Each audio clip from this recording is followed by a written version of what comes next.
आज सकाळी सकाळी चाललेले टेम्पोतून बसून घरी, कारण नवरा पण चाललेला त्याच्या कामावरती आणि मला जायचं होतं घरी. जरा काम होतं तर मी बोलली मला जाता जाताना सोड. आणि तुम्हाला माहितीच आहे की माझ्या 2 भावांची लग्न आहेत, म्हणजे माझ्या काकाच्या मुलांची.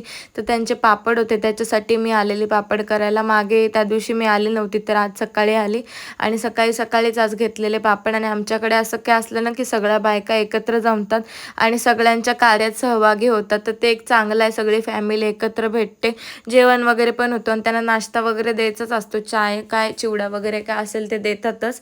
आमचं जेवण त्यांच्याचकडे होतं. या 2 आमच्या वहिन्या त्या जेवण मस्त बनवतात. त्याच्यानंतर मी संध्याकाळी आली माझ्या घरी.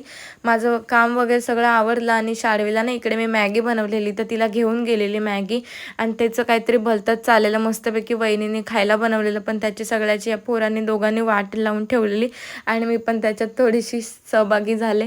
वहिनीने माझ्यासाठी स्पेशल अशी मस्तपैकी चाय बनवून दिला आणि मला जेवणाची नेहमी टेन्शन असतं, तर गेलो अलिबागला आणि आज इच्छा झाली की पापलेट खाऊया, कारण मच्छी प्रकार खूप दिवस खाल्ला नाही. सो विचार केला घेऊया आणि पापलेट घेऊन आलो. येताना मस्तपैकी धुतले वगैरे आणि मला अर्धे तळायचे होते, अर्ध्याचं बनवायचं होतं कालवण. सो सगळं मी मॅरिनेशन करून ठेवलेलं आणि मी जेवण बनवायला घेतलं. असा होता माझा आजचा दिवस. कसा वाटला कमेंट्समध्ये सांगा. बाय.